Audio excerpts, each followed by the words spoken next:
Assalamualaikum warahmatullahi wabarakatuh. Perkenalkan, nama saya Aurelia Talitari Sandi dari kelas 10E2 nomor absen 9. Di sini saya akan mempresentasikan bab 7 tentang algoritma dan pemrograman. Baik, di sini saya akan menjelaskan algoritma. Algoritma adalah suatu kumpulan instruksi terstruktur dan terbatas yang dapat diimplementasikan dalam bentuk program komputer untuk menyelesaikan suatu permasalahan komputasi tertentu.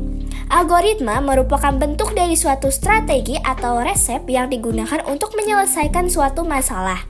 Algoritma lahir dari suatu proses berpikir komputasional oleh seseorang untuk menemukan solusi dari suatu permasalahan yang diberikan.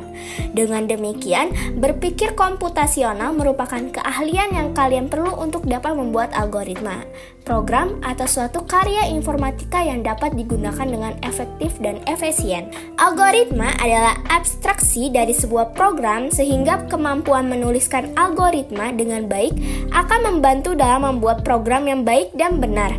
Perlu diingat bahwa menulis algoritma berbeda dengan menulis program. Program ditulis agar dapat dipahami oleh mesin, sedangkan algoritma ditulis agar dapat dipahami oleh manusia. Untuk program yang sederhana, algoritma akan sangat mirip, bahkan sama dengan program. Jika persoalan makin kompleks, algoritma hanya berisi abstraksi yang akan mempermudah implementasinya menjadi program.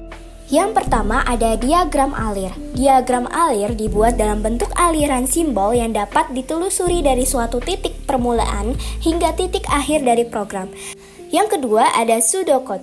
Pseudocode, kode semu atau kode pseudo adalah suatu bahasa muatan manusia yang sifatnya informal untuk merepresentasikan algoritma. Pseudocode dibuat menutupi kekurangan diagram alir dan mempresentasikan konsep-konsep pemrograman terstruktur. Selanjutnya, saya akan membahas tentang bahasa pemrograman C. Bahasa pemrograman C dikembangkan oleh Dennis M. Ritchie dan Brian W. Kernighan pada awal tahun 1970. Perkembangan bahasa C tidak bisa dipisahkan dari perkembangan sistem operasi Unix, yang 90% lebih diantaranya ditulis dalam bahasa C. Karena sejarahnya yang panjang tersebut, kemudian muncul beberapa standar bahasa C yang merupakan spesifikasi dari bahasa C. Spesifikasi ini akan berpengaruh pada perilaku program yang dibuat dengan menggunakan bahasa tersebut. Bahasa C banyak dipakai untuk membuat sistem operasi dan program-program sistem pemrograman tingkat rendah atau yang dekat ke perangkat keras. Misalnya untuk kontrol peralatan, membuat toolkit pemrograman, dan menulis aplikasi.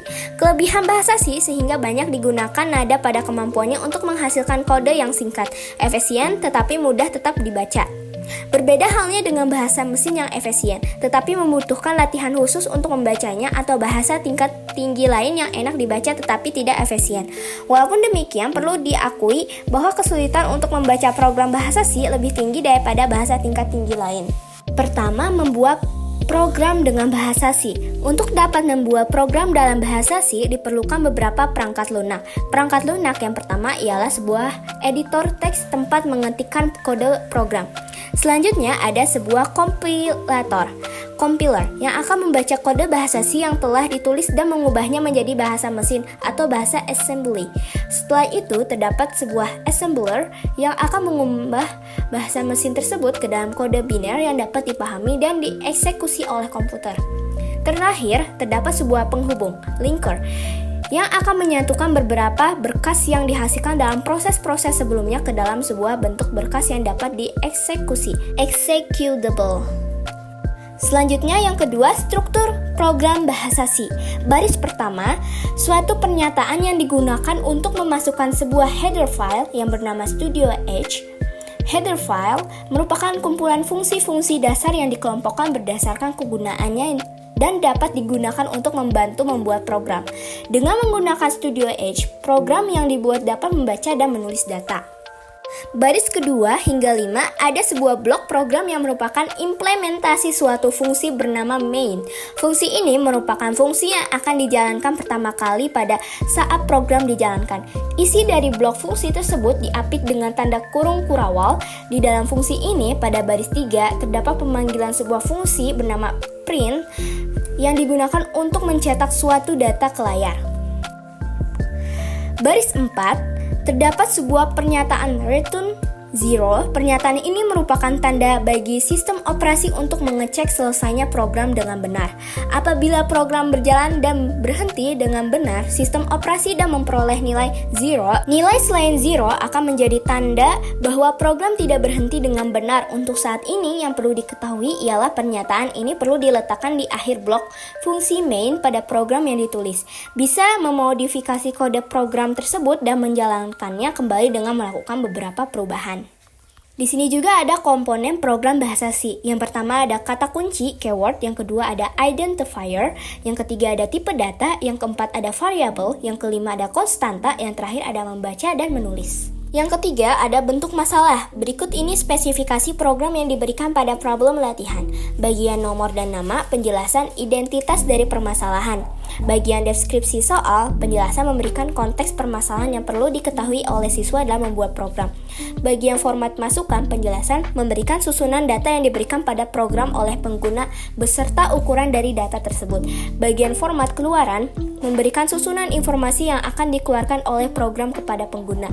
Bagian contoh masukan, penjelasan memberikan contoh data yang dimasukkan. Bagian contoh keluaran memberikan contoh informasi yang dikeluarkan program berdasarkan data yang dimasukkan.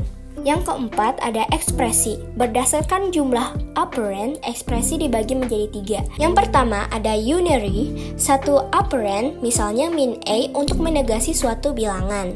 Yang kedua ada binary, 2 operand, misalnya A plus B untuk penjumlahan. Yang ketiga ada ternary, 3 operand, misalnya A question mark, B titik 2, C yang akan dijelaskan lebih rinci. Berdasarkan fungsi, yang pertama operator penugasan. Simbol sama dengan untuk memberikan suatu nilai konstanta atau nilai yang diperoleh dari suatu ekspresi ke dalam variabel. Operand di sisi kiri akan menerima nilai dari operand di sisi kanan. Operator penugasan. Yang kedua ada operator aritmatika, digunakan untuk melakukan operasi matematika. Yang ketiga ada operator increment dan decrement. Yang keempat ada operator logika, relasional, dan kesamaan. Dan yang terakhir ada operator kondisional, ternary. Sekian dari presentasi saya. Terima kasih sudah menonton dan mendengarkan presentasi saya. Maaf bila ada kesalahan kata maupun perilaku. Wassalamualaikum warahmatullahi wabarakatuh.